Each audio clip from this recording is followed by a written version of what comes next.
сіздер айтып жатырсыз ғой қазір 80 жылғылар деп жаңағы оларға зейнет жасы туралы оларға қазір қызық болып тұрған жоқ. Себебі олардың ойларының барлығы мынау қазір минимальный зарплатаны жалақын 85 мың деп қойды ғой. Ол 85 мың сом жалақы ешкімге жетпейді, отбасына жетпейді, тамағына жетпейді мына қымбатшылықта. Сол үшін олар біздің мынау көтеріп жатқан аналардың зейнет жасын төмендету бойынша 58 жасқа олар қызығып тұрған жоқ. Оларға бұл сұрақ қажет те емес. Себебі олар айтады, кейін көреміз дейді. Кейін көргенде оларға дым да жоқ, дұрыс па?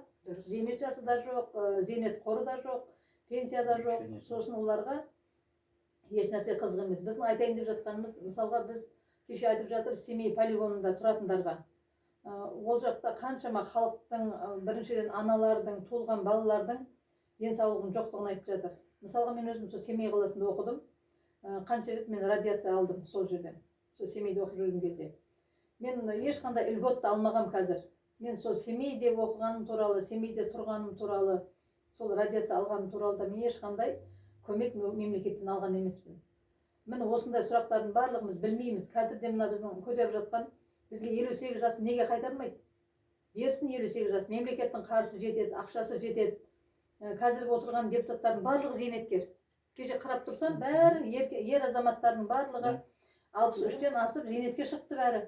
Неге олар жастарға бермейді орынды? Келешек жастар өзгеретін болса, мүмкін біздің аналардың айтып жатқан біздің талабымызды орындайтын шығар мүмкін жастар. Себебі олар біздің ұрпағымыз ғой, балдарымыз қазіргі. Ал мына өзімізбен қатарлар өзінің орнын бергісі келмейді біріншіден. Өзінің бизнесі бар, оған салық төлегісі келмейді екен. Мен онда жақында білдім. Сол үшін олар ол орнынан жабысып қалған бермейді. Сол үшін біз бұны тоқтатпауымыз керекпіз. Бізге 61 деген жастан 61 деген жасты айтпауымыз керек еді. 61-дің өзі де өте ауыр болып тұр. Мысалы мен қазір 60-қа толдым қазір. 61 жаста мен жұмысқа барам, таңертең, кешке келем. Мен үйімнің тамағын істеуге шамам келмей қалады. Басқа да жұмыстарым бар. Үйдің тауқыметі дейді ғой жаңағы. Барлық нәрсеге мен үлгермеймін. Жұмысым мұнда тұрады қарап. Мен сол үшін жасым 58-де кеткен болсам, мен өзімнен кейінгі менің орнымда жұмыс істеймін дегенге мен наставник болатын едім. Қазір мына зейнетке шыққандар 61 жаста шықты, орнын бермейді отыр бәрі. Жастар шетелге кетіп жатыр. Шетелге неге кетіп жатыр?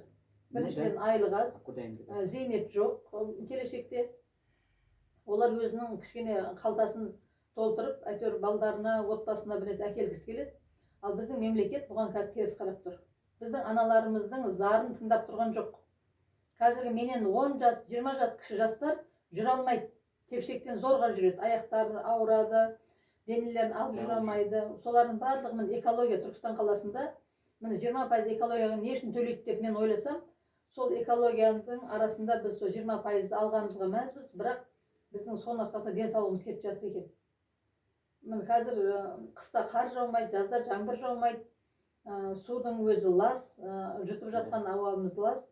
Соның барлығы келіп аналардың денсаулығына, одан келген баланың денсаулығына.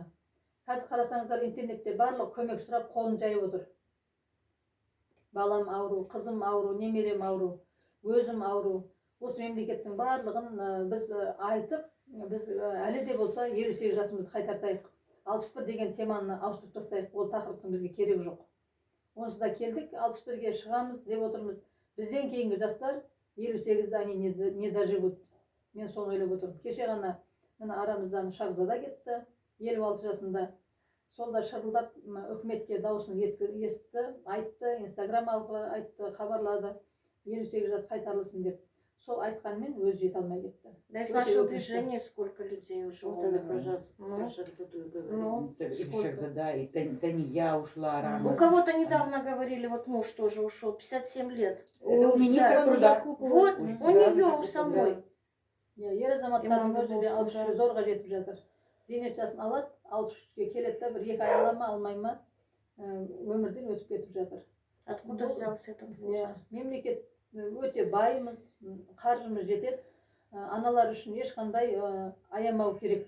Себебі біз анамыз, ұрпақ әкеліп жатырмыз. Бала тәрбиесі, немере тәрбиесімен отыруымыз керекпіз. Өкіметті байытпадық қой, қанша жұмыс жасадық та.